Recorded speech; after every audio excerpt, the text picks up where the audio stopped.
د اذان او د اقامت ډیر حکمتونه دي. یو لوی حکمت پکې دا دی چې د ټول اول د ماشوم په زړه باندې د الله د کبریای مهر ولګي، الله اکبر، او د ماشوم په زړه باندې د الله د توحید د عقیدې مهر ولګي، د ماشوم په زړه باندې د نبی علیه السلام د رسالت مهر ولګي، او د ماشوم په زړه باندې د قیامت د بعث بعد الموت چې دې دنیا ته راغلی ګوره ټول عمر باندې مسافرې زیبه د قیامت د بعث بعد الموت د عقیدې مهر پې ولګي. او دغرنګې ماشوم دې طرف ته متوجه کړي شي چې ګوره لوبې به کې خرپوسې به کې خو لوبو ته نه راغلی، دې دنیا ته چې راغلی نو د عبادت دپاره راغلی چې د عبادت مهر په زړه باندې ولګي. الله اکبر، دې کې د الله د کبریایي اعلان دی. اشهد ان لا اله الا الله، دې کې د توحید ده عقیدې اعلان دی. اشهد ان محمد رسول الله، د نبی علیه السلام نه رسالت او د نبوت اعلان دی. حي علی الصلاة کې د عباداتو بیان دی، او حي علی الفلاح کامیابی ته راشه، او حقیقی کامیابی هغه د قیامت کامیابی ده د آخرت، نو دې کې د آخرت هغه عقیدې ته اشاره ده. او یو حکمت پکې دا دی چې د ماشوم د پیدایش سره شیطان او د شیطانی اثراتو نه دا ماشوم بچ مونږ چې کې نو شیطان دل راریوختیږي دنه تختی نه، او داس چې کې شیطان رانږدې کېږي، کوم عبادت هم چې کې شیطان رانږدې کېږي او کوشش کوي چې دا مونږ در باندې عبادت در باندې خراب. او د هر مانځه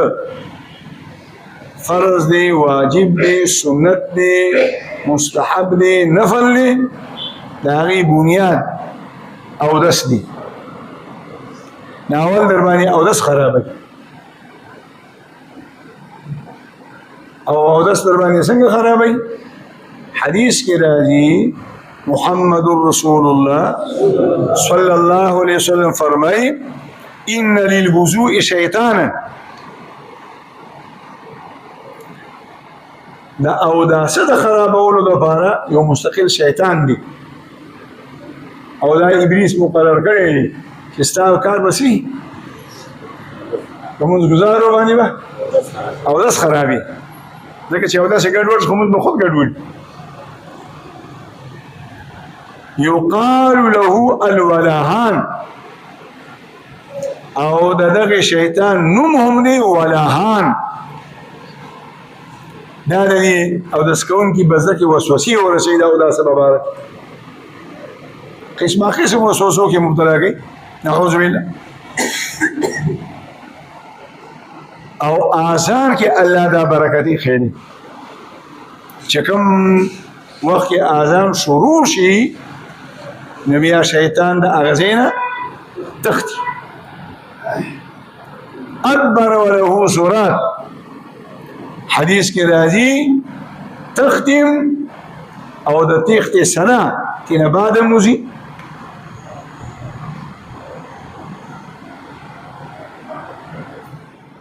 نبی علیه السلام فرمای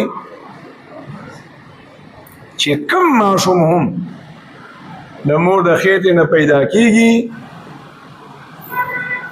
نو د شیطان د نزغې نه نه بچ کیږي. نزغه سکونډار ورته وایي، شیطان پې څه لګي؟ سکونډار. او دا صحیح حدیث دی. او که خیال هم کړي ماشوم د پیدا کېدو سره یو کریکه کې نو د دې کړي کې یو ځای د شیطان هغه سکوناري نورمنی تعلق د بجرګل منصب خبره ده رامیتوب پوښ کنه او اول ور سکوناره ولې نو ما شوم چری او بیا علما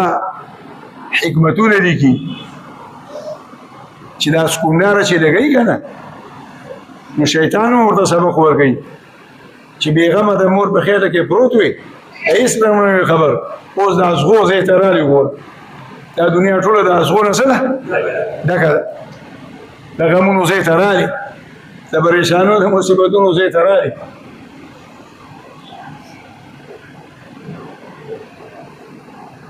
نبی علیه الصلاة والسلام چې کله دا حدیث بیان ويسوكم ددين انني محفوظ ما سوى ده شه ده مريم او ده غيره بشينا نبي عليه الصلاة والسلام نسحبي تبوسكو ولا انت يا رسول الله ويا وسمت نم محفوظ او عيسى عليه الصلاة والسلام ځکه محفوظ دی چې دعا یې کړې وه اني اعيذها بك وذريتها من الشيطان الرجيم امرأة عمران د مریم ښځې یعنی د عیسی علیه السلام نیا چې کله د عیسی علیه مور په خېټه وه نو دا دعا یې کړې وه اني اعيذها بك وذريتها من الشيطان